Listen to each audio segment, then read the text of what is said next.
principles of insurance or rules of insurance when it comes to claims, like we covered in the last video, number one would be that you have to have an interest in the asset that you're trying to insure against. In other words, you suffer from the loss of it. You have to be honest and truthful when you're filling out the form to get insurance cover. And indemnity, we're going to look at today, means you cannot profit from insurance. So if you take, for example, a vehicle, so you have a car and you put on the application form that the value is €20,000, but yet the market value is 18,000, you will only get the 18,000, so you cannot profit from it. A rule that comes in under this principle is average clause. So if for instance you'll only get again part insurance cover for a vehicle. So if again you insured it for 20,000, but the market value is maybe 25,000, you won't get the full 25,000. You get a fraction of it.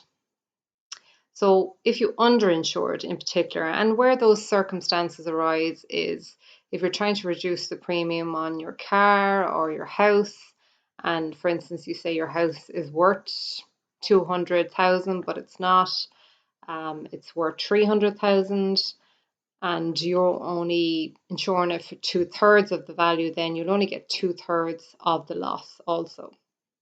So again, you cannot profit from insurance, and if you're underinsured, you'll only get proportionate amounts of compensation for the loss incurred. Contribution is another principle where you have two insurance companies maybe insuring the same asset.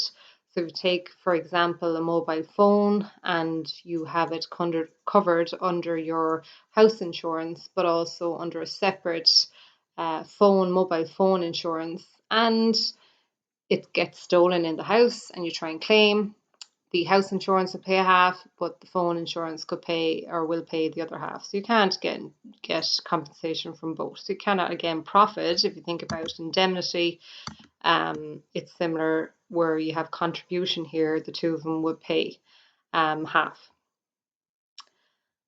Okay, and subrogation is another principle. So it's the fifth principle where the insurance company will take legal ownership of the assets. So if you think about a motor vehicle and you have a crash and you try and claim insurance, you sue the third party, for instance, for damage to your car because it was their fault for the crash. Your insurance company will give you compensation, but they will then take possession of the car and the legal right to go and sue the third party for the amount of money that they have paid you in insurance compensation. Just to finish off then, how to settle a claim. If you look for compensation, you get cash, you can get a replacement of your vehicle, or for instance, or repair or reinstatement of how the car was, or a new car, for instance. Okay, so we're going to stop it there, and in the next video look at some questions.